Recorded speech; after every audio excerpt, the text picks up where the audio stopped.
하나님 아버지 감사합니다. 오늘 월요일 새벽입니다. 오늘도 말씀을 붙잡고 하루 살게 하시고 우리 교회와 성도들 가정을 평안하게 하시며 언제나 성령님의 인도 가운데 승리의 생활이 되게 하시옵소서. 예수님 이름으로 기도합니다. 아멘. 오늘은 이사야 48장 1절에서 11절, 이사야 48장 1절로 11절 제가 읽습니다. 야곱의 집이여 이를 들을지어다. 너희는 이스라엘의 이름으로 일컬음을 받으며 유다의 허리에서 나왔으며 여호와의 이름으로 맹세하며 이스라엘의 하나님을 기념하면서도 진실이 없고 공의가 없도다. 그들은 거룩한 성 출신이라고 스스로 부르며 이스라엘의 하나님을 의지한다 하며 그 이름이 만군의 여호와라고 하나. 내가 예로부터 처음 일들을 알게 하였고 내 입에서 그것들이 나갔으며 또 내가 그것들을 듣게 하였고 내가 호련히 행하여 그 일들을 이루어졌느니라. 내가 알거니와 너는 완고하여 내 목은 쇠의 힘줄이요 내 이마는 노시라.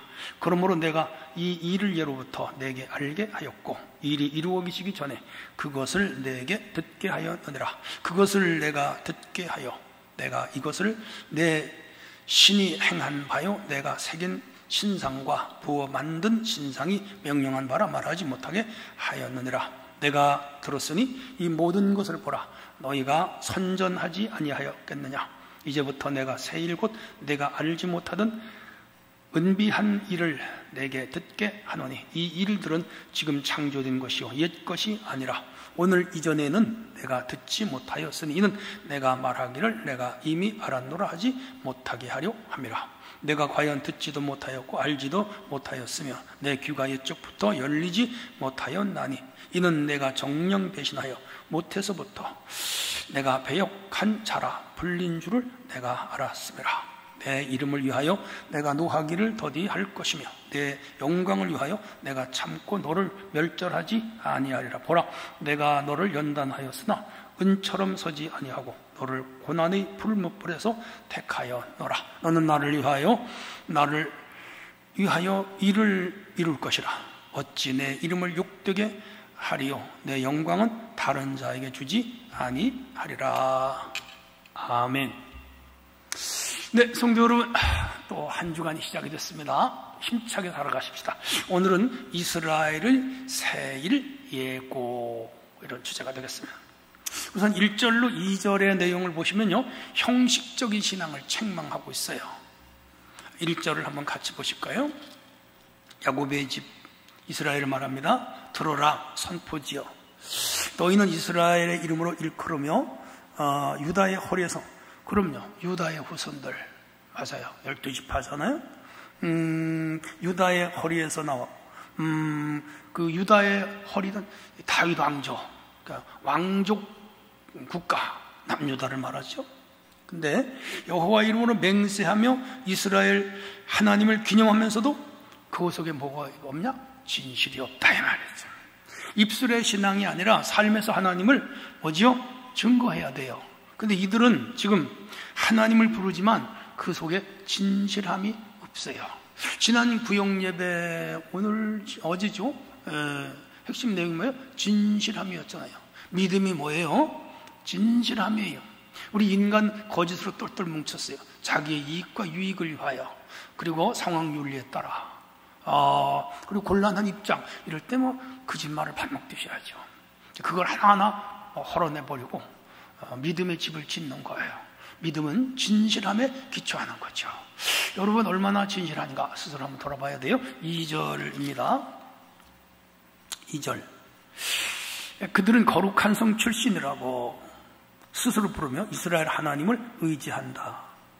그 이름 만군의 여호와 체바오트 제바, 능력의 하나님이죠. 그분을 의지한다. 그리고 거룩한 성에 속했다. 예루살렘 고민들이잖아요. 그렇게 그 공동체는 그 거룩한 사람들 맞아요. 그리고 유구한 역사를 가지고 있어요. 하나님께 뽑힌 사람들이에요. 특수한 사람들 맞아요. 그래서 그들은 자부심을 가져. 그래서 자기들은 피플 초선이라고 그러는 거라. 그런데 문제는 하나님을 의지하지 않아요. 그게 문제죠. 오늘날 중요한 것은 내가 무슨 여의도 순복음교회 다닌다, 70만 교인에 다니는 교회에 속했다, 합동 측에서 제일 큰 사랑의 교회 교인이다. 그게 무슨 상관이 있는데? 예? 어느 교회에 소속된 게 중요한 것이 아니라 하나님 말씀에 순종하며 사는 것이 중요한 거지. 우리 은혜교회 성도들이잖아요. 예배당도 아름답고 사이즈도 있고 역사성도 있고 또 좋은 목사님들이 가르치고, 근데 그보다 더 중요한 게 뭐죠? 그런 교회에 속한 것이 중요한 것이 아니라 내가 하나님 앞에 진실하게 사느냐, 그게 중요한 거죠. 하나님이 그걸 꾸짖는 거예요. 자, 3절로 8절이 또 다른 단원인데 하나님의 예언과 그 목적이 있어요. 자, 3절 한번 읽어볼게요. 내가 예로부터 처음 일들을 알게 하였고 내 입에서 그것들이 나갔으며 내가 그것들을 듣게 하였고 내가 호련히 행하여 그 일들을 이루어졌느니라. 하나님은 옛 일을 이미 선포하고 성취하셨어요.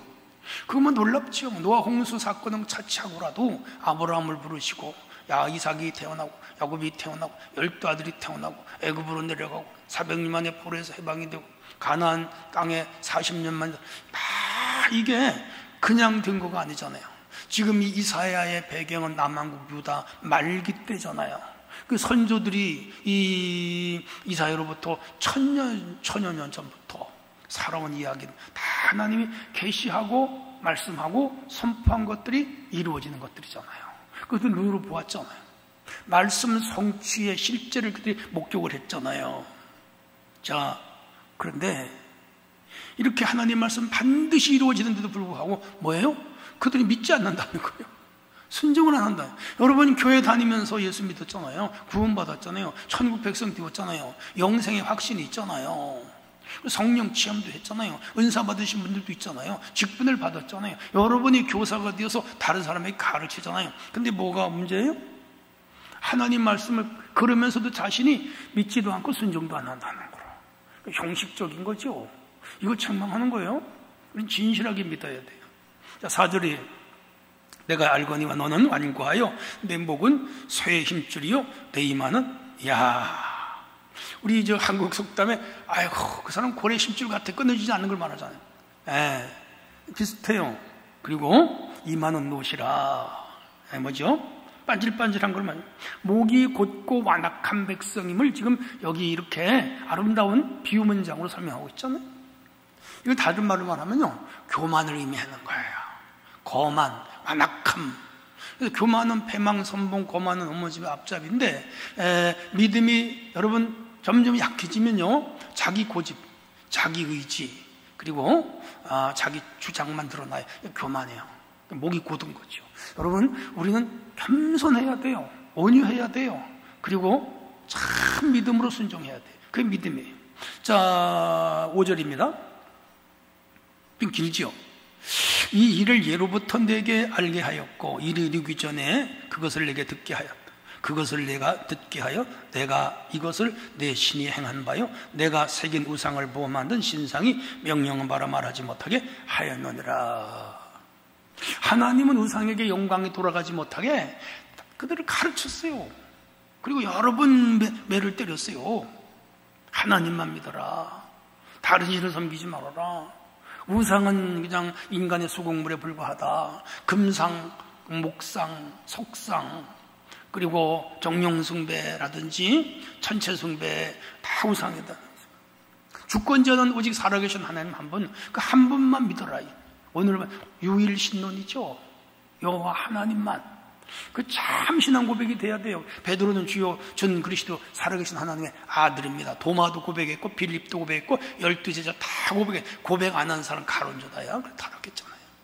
성도 여러분, 우리 주권자는 오직 하나님 한 분이라는 걸 꼭 기억하면서 살고 다른 것을요 절대로 염두에 두면 안 돼요. 자, 6절입니다. 내가 들었으니 모든 것을 보라. 너희가 선전하지 아니하겠느냐. 이제부터 내가 새 일 곧 내가 알지 못하던 은비한, 여기 은밀한 말인데 은비한 말은 비밀이라는 말과 은밀하다는 그런 이제 합성어죠. 내게 듣게 하였다. 하나님이 감추어 놓았던 새 일을 보여주겠다. 이건 사실은 미스테리온이라고 해서 비밀인데 예수 그리스도를 통하여 우리 죄를 도말하고 구원하는 복음시대의 도래를 말하고 있는데, 이것은 이사야가 한 700년 전에 이루어지리에 대하여 오늘 여기서 일종의 예언적 성격으로 증거하고 있죠. 중요한 것은요, 언제나 하나님은 새로운 일을 만드시고 새로운 세계를 열어가시는 하나님. 이건 역사적으로도 그렇고 국가적으로도 그렇고 또 이 시대적으로도 그렇고 개인사적으로도 마찬가지예요. 그러니까 죄악 가운데 있던 사람들을 불러서 영원한 구원을 주시고 새 사람, 새 하늘, 새 땅, 새 일, 그리고 새로운 피조물 되게 하셨죠. 하나님의 역사에. 7절로 가겠습니다. 이 일은 지금 창조된 것이고 옛 것이 아니라 오늘 이전에는 내가 듣지 못하였어. 이는 내가 말하기를 내가 이미 알았노라 하지 못하게 하리라. 그 일은 이제 처음 되어 내가 알지 못하던 것이다. 실제로 이 바벨론 포로에서 70년 만에 해방론이 샀거든요. 참 그 당시 사람들은 이해 못할 일이죠. 하나님이 하셨잖아요. 더 나가서 메시아의 출현과 복음시대의 시작과 교회운동의 출발과 성령의 역사로 말미암아 열방과 온 세계에 복음이 전파되고 그리고 하나님 나라가 임하는 일은 이 이사야 시대에는 꿈도 못 꾸던 일이죠. 그런데 그 일이 이루어질 것이다. 엄청난 예언이죠. 제가 누누이 말씀드리지만 이사야는 구약의 복음서입니다. 하나님의 계획은 우리의 지식과 경험을 능가해요. 넘어서죠. 여러분, 하나님을 그렇게 옹졸한 신으로 보면 절대로 안 돼요. 여러분 개인의 일도 하나님께 맡기고 그래서 기도해야 되는 거예요. 깜짝 놀랄 일을 하나님은 행하세요. 여러분 삶의 문제를 다 하나님께 맡겨야 돼요. 직장 문제, 사업 문제, 취직 문제, 이직 문제, 자녀 교육 문제, 자녀 결혼 문제, 집 사는 문제, 그리고 자녀를 낳고 양육하는 문제, 다 우리 인생의 우수사례를 하나님은 다 간섭하세요. 머리털까지도 세고요, 눈동자와 같이 보호해요. 꼭 신앙적이고 영적인 것만 하면 관장하고 다스리는 거 아니에요. 삶 전부를 주관하세요. 하나님께 맡기고 기도하고 나가면 우리가 상상할 수 없었던 깜짝 놀랄 일들도 보여주시고 이루어가시는 역사의 하나님. 8절로 갈게요. 내가 과연 듣지도 못하였고 알지도 못하였으며 귀가 옛적부터 열리지 못하였나니 이제 내가 정령 배신하여 모태에서부터 내가 배역한 자라 불린 줄을 내가 알았음이니라. 이 이스라엘 백성들이 하나님에 대하여 알지도 못하고 듣지도 못한 어리석음을 말하죠. 그리고 우리는 무지와 불순종의 죄는 그 불순종은 죄의 결과임을 깨달아요. 우리 속에 있는 하나의 큰 문제가 있는데 그게 죄의 세력이라. 이것이 자꾸 하나님과 우리 사이를 가로막고 있어요. 그래서 우리가 얼마나 이 죄의 세력을 많이 격파해 나가는가, 이 영적 싸움이죠. 승리해야 됩니다. 우리의 죄는 관성의 법칙 같은 게 있어가지고 자꾸 죄악적으로 가요. 그걸 끊어내야 돼요. 잘라내야 돼요. 그리고 우리가 하나님께로 다가가야 돼요. 자, 그게 세 번째입니다. 9절로 11절인데 하나님의 인내와 영광의 목적에 대하여 자세하게 설명을 하고 있어요. 자, 9절 볼게요. 내 이름으로 위하여 내가 노하기를 더디할 것이며 내 영광을 위하여 내가 참고 너를 멸절하지 아니하리라. 하나님의 이름과 영광을 위하여 하나님의 진노를 늦추시는 거라. 하나님께서 진노하시면요, 이 세상에 살아남을 사람 하나도 없죠. 근데 하나님께서 진노를 늦추고 또 기회를 주시고 돌아올 때까지 참고 기다리시고, 그게 하나님은 한데 탕자의 비유가 대표적인 예죠. 아들이 돌아올 때까지 아버지는 찾아가지 않고 기다리잖아요. 네, 수동적 사랑이기도 하지만 그러나 그까지 기다리시는 하나님의 은총, 사랑이잖아요. 우리가 사는 것은 사실 하나님의 은혜예요. 그러므로 하나님이 인내하심으로 내게 벌을 내리지 아니하시고 구원을 이루어 가신다는 감사하고 우리는 늘 하나님 앞으로 나가는 믿음이 있어야 돼요. 10절입니다. 보라, 내가 너를 연단하게 하였으나 은처럼 하지 아니하고 너를 고난의 풀무에서 택하였노라. 이 도가니가 은을, 풀무가 금을 연단하는데요, 그 은은 뭐 한 100도면 100도도 안 돼서 녹잖아요. 이제 불순을 걸러내고 새로운 반지를 가락지라든지 어떤 수공물을 만들잖아요. 단련하시는 거. 그런데 고난은 파멸이 아니라 정결케 하시는 하나님의 훈련이기도 하죠. 그래서 오늘 때로 여러분 삶 속에 어렵고 힘든 일을 만나는 것은 하나님이 나를 단련하신구나, 이렇게 받아들여야 돼요. 그리고 인내하셔야 돼요. 때가 되면 하나님은 높여주십니다. 자, 11절입니다. 나는 나를 위하여 일을 이룰 것이라. 어찌 내 이름을 욕되게 하리요. 내 영광은 다른 자에게 주지 아니한다. 11절 중에요, 하나님은 자신의 영광을 절대로 놓치질 않아요. 그리고 오늘 우리를 구원하시는 목적도 하나님의 영광을 위하여 하시는 거예요. 구원의 목적은 내 만족이 아니라 하나님의 영광을 위하여 이루어지는 하나의 이벤트 사건인 거죠. 그러므로 하나님이 우리를 택하셨고 부르셨고 양육하셨고 지켜주셨고 보호하시고 이끌어가시는 하나님의 역사는 예정 속에 이루어지는 일이에요. 그리고 하나님이 자기 영광을 위하여 우리를 구원하여 영원한 하늘나라 시민으로 만든 거예요.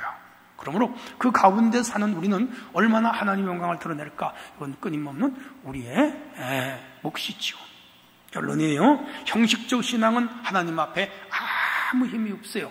그래서 바리새인, 사두개인 이런 사람 다 형식의 신앙이죠. 능력이 없었잖아요. 그럼요. 하나님은 말씀하시는 거 반드시 이루는 신실하신 분이에요.